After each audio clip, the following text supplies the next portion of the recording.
আসসালামু আলাইকুম। অবিরাম বাংলার সংবাদে সবাইকে স্বাগত জানাচ্ছি। আমি নাইম ফাথুম মুবিন। শুরুতে বিআরবি কেবলস সংবাদ শিরোনাম। ৬ মাস ধরে হত্যার পরিকল্পনা। অবশেষে হাদি হত্যার মাস্টারমাইন্ডের নাম উন্মোচন করলেন ডিএমপি কমিশনার। হাদিকে হত্যায় অংশ নেন মোট ১৭ জন। আশা ছেড়ে দিয়েছেন চিকিৎসকেরা। ওবায়দুল কাদেরের অবস্থার আরও অবনতি। নির্বাচনে জিততে বিএনপির মাস্টার প্ল্যান। জামায়াতকে ক্ষমতায় আনতে মাঠে নেমেছে ৫ শক্তিশালী দেশ। গোপন সমীকরণ ফাঁস। এতক্ষণ শুনছিলেন সংবাদ শিরোনাম, এখন থাকছে বিস্তারিত। সব জল্পনা কল্পনার অবসান ঘটিয়ে অবশেষে হাদি হত্যার চার্জশিট প্রকাশ। বের হয়ে আসলো মূল হত্যার পরিচয়। এদিকে প্রায় ৩ সপ্তাহ পেরিয়ে গেলেও শরীফ ওসমান হাদির মূল হত্যাকারী ও পরিকল্পনাকারীরা এখনও ধরাছোঁয়ার বাইরে। গোয়েন্দা তথ্য বলছে ৬ মাসেরও বেশি সময় ধরে করা হয় এই হত্যা পরিকল্পনা, আর পুরো কিলিং মেশিনটি বাস্তবায়নে কাজ করেছে দেশ বিদেশের একাধিক গ্রুপ। এই মামলায় গ্রেফতার একজন ফয়সালির খুব কাছের।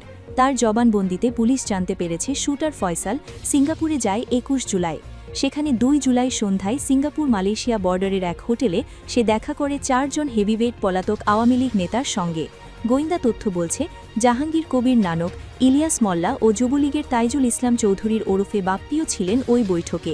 এসবের তথ্য প্রমাণ যাচাই করেছে তদন্তকারীরা। ৫ দিন ধরে এসব মিটিংয়ের পর ২৬ জুলাই দেশে ফেরে ফয়সাল। দেশে ফেরার পর একটি ব্যাংকে ফয়সালের সন্তানের নামে ৫৫ লাখ টাকা ফিক্সড ডিপোজিটের তথ্য পাওয়া যায়। শরীফ ওসমান হাদির হত্যাকারীরা ঠিক কোন পথে পালিয়েছে রাজধানী ঢাকা ছেড়ে এবং কোন পথে পালিয়েছে তারা সীমান্তবর্তী এলাকা দিয়ে, তার আদ্যপ্রান্ত খুঁজে বের করেছে যমুনা টেলিভিশন। এবার প্রশ্ন হলো, কারা তাকে সহযোগিতা করেছিল এই দেশ থেকে পালিয়ে যেতে? তাদের নাম খুঁজে বের করতে গিয়ে দুজনের নাম পাওয়া যায়। একজন তাইজুল ইসলাম চৌধুরী ওরফে বাপ্পি, যিনি রূপনগরের মিরপুরের এই এলাকারই ছিলেন সাবেক কাউন্সিলর। আরেকজন ছিলেন তার ভগ্নিপতি, যিনি আমিনুল ইসলাম, যার সহযোগী। আমাদের প্রশ্ন, এই মুহূর্তে তারা দুজন কোথায় এবং কিভাবেই তারা সহযোগিতা করলেন তাদেরকে পালিয়ে যেতে? এলাকাবাসীরাই বা কী বলেন? ঢাকা মহানগর উত্তর যুবলীগের সাংগঠনিক সম্পাদক ও রূপনগরের সাবেক কাউন্সিলর তাইজুল ইসলাম বাপ্পির অফিসে গিয়ে দেখা যায় এখন এই অফিস অন্যদের দখলে।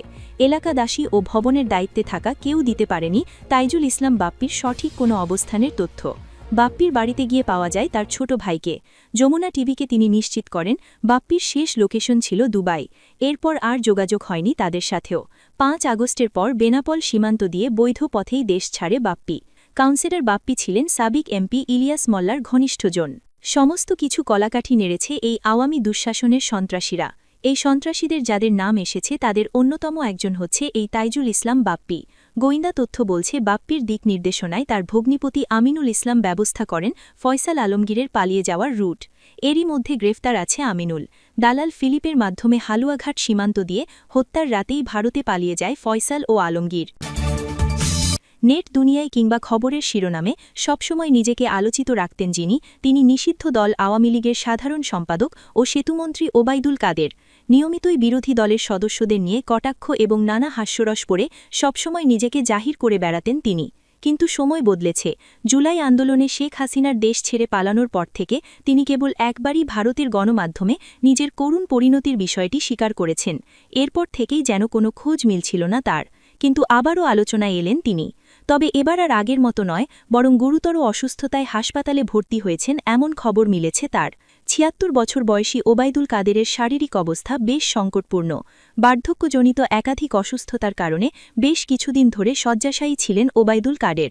তবে ২ জানুয়ারি হঠাৎই তার শারীরিক অবস্থার অবনতি হলে তাকে কলকাতার বাইপাসের কাছে অ্যাপোলো হাসপাতালে নিয়ে যাওয়া হয়েছিল। এরপর সেখানে তাকে ভেন্টিলেশনে নেওয়া হয়েছিল। তবে চিকিৎসকেরা জানিয়েছেন তিনি এতটাই দুর্বল যে নতুন করে কোনো ধরনের চিকিৎসা নিতে পারছেন না। তাই হাসপাতাল সূত্রে জানানো হয়েছে এই সংকটপূর্ণ অবস্থায় পরিবারের সিদ্ধান্তে তাকে কলকাতা নিউটাউনের বাড়িতেই ফিরিয়ে নেওয়া হবে। আর সেই বাড়িতে চিকিৎসক ও লাইফ সাপোর্ট সহ নানা চিকিৎসা সুবিধার মাধ্যমে তাকে রাখা হবে। যদিও তার ঠিকানা কলকাতার নিউটাউনের ঠিক কোথায় এটা নিয়ে এখনও ধোঁয়াশা রয়েছে। এছাড়াও তিনি দীর্ঘদিন ধরে হৃদরোগে ভুগছেন। ২০১৯ সালের মার্চে শ্বাসকষ্ট নিয়ে হাসপাতালে ভর্তি হলে তার হৃৎপিণ্ডের রক্তনালীতে ৩টি ব্লকও ধরা পড়ে।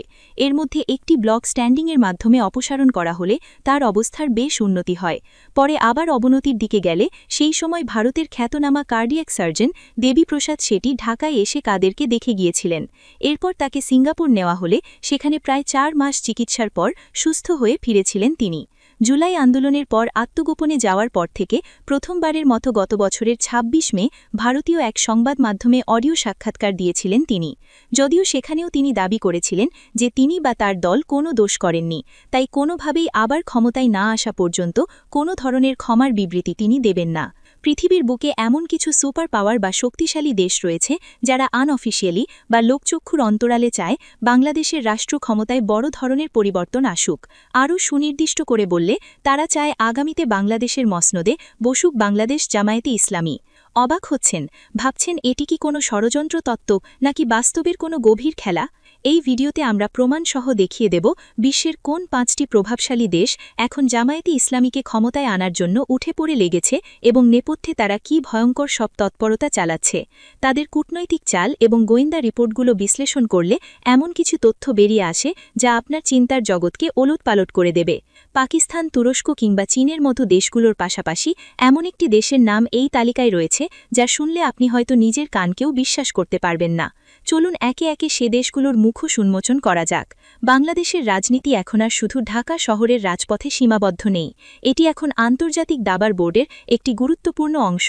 বিভিন্ন দেশের গোয়েন্দা সংস্থা এবং কূটনৈতিক মিশনগুলোর সাম্প্রতিক কর্মকাণ্ড পর্যবেক্ষণ করলে দেখা যায় তারা একটি নির্দিষ্ট দলের প্রতি তাদের সমর্থন ও আগ্রহ প্রকাশ করছে, আর সেই দলটি হল বাংলাদেশ জামায়াতে ইসলামী।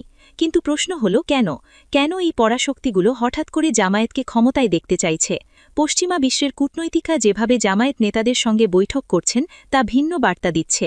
যুক্তরাজ্য, জার্মানি, ফ্রান্স সহ ইউরোপীয় দেশগুলোর হাই কমিশনাররা জামায়াতের সঙ্গে যোগাযোগ রাখছেন এবং ভারতীয় বিশ্লেষকেরা মনে করছেন এর নেপথ্যে রয়েছে যুক্তরাষ্ট্রের ভূ রাজনৈতিক স্বার্থ। পাকিস্তান, তুরস্ক, মিশর, চীন এবং যুক্তরাষ্ট্র এই ৫টি দেশ ভিন্ন ভিন্ন স্বার্থ নিয়ে একটি জায়গায় এসে মিলেছে, আর সেই জায়গাটি হল বাংলাদেশ জামায়াতে ইসলামীর উত্থান। আগামী ২০২৬ সালের নির্বাচনকে ঘিরে এই আন্তর্জাতিক খেলা আরও তীব্র হবে। তবে একটি বিষয় নিশ্চিত, বাংলাদেশের রাজনীতিতে জামায়াতে ইসলামী এখন আর একা নয়, তাদের পেছনে রয়েছে বিশ্বের প্রভাবশালী শক্তিগুলোর অদৃশ্য হাত।